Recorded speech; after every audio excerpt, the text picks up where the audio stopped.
Despite strong and widespread opposition to Pakistan's presidential ordinance titled Gilgit-Baltistan Empowerment and Self-Governance Order 2009, elections was conducted on November 12, 2009.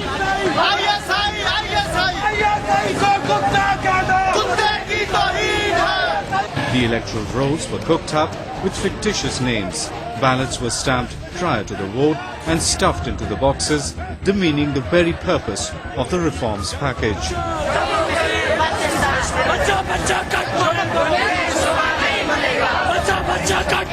आप देखेंगे कुछ ही अरसे के बाद इस पैकेज से जब फूक निकलेगी तो फिर इनको समझ आएगी कि इन्होंने क्या किया। और मैं पैकेज में जो भी है आधा तितर आधा पटेर या थोड़ा बहुत जो कुछ है वो सब मैं समझता हूँ जी कॉम्प्रेस कायदीन और कॉम्प्रेस जमातों के प्रेशर बैरूनी प्रेशर की वजह से घबरा कर हुकूमत पाकिस्तान ने इमरजेंसी में ये पैकेज अनाउंस किया और एक महीने के अंदर अंदर उस इलाके को फतह करने के पीछे लगे हुए हैं। Historically, Gilgit-Baltistan has been part of former state of Jammu and Kashmir until Islamabad illegally occupied the region. For the last 6 decades, Gilgit-Baltistan has practically been off the map of any mainstream political and constitutional structure of Pakistan. The nationalist leaders view the latest political activities and the fraudulent election as a step to legitimize the accession of the northern region as the 5th province of Pakistan. Gilgit-Baltistan के और जम्मू कश्मीर के हकीकी वारिस आप हैं, हम अपने मादे वतन को तकसीम नहीं होने देंगे। हम पाकिस्तानियों के साथ जंग लड़ेंगे और हम अपने वतन को आजाद कराएंगे। Baroness Emma Nicholson, the former European Union rapporteur for Kashmir, also criticized Pakistan's ambitious plans to annex the disputed region, terming Islamabad's talks of a 5th province an unpleasant joke.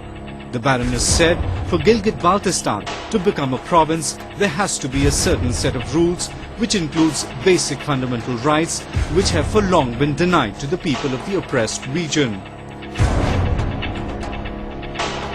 At the moment, Gilgit and Baltistan is like a client state. It is trapped under direct military rule from Islamabad. There is no democracy there.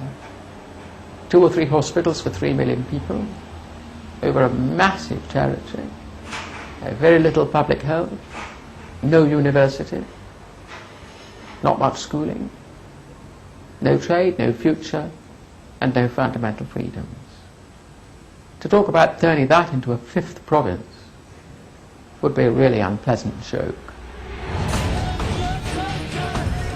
Despite a long history of protests against Islamabad's discriminatory policies, Gilgit-Baltistan has remained a neglected center of inequity and widespread suffering.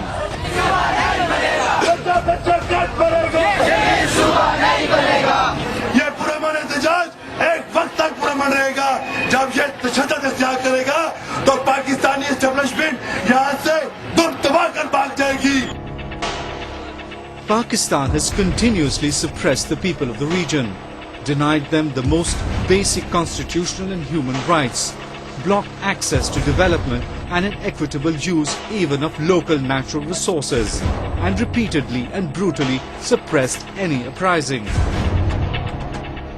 If you keep the lid screwed down on a people like this, you cannot expect the rest of the world to respect you. And no more can you expect those people to be calm and happy because they are denied and turned into slaves. They're denied the fundamental freedoms that most of us are lucky enough to enjoy. So I'm very, very concerned. New plans have been announced, but frankly, they're not only no better than the previous plans, which gave no democracy at all,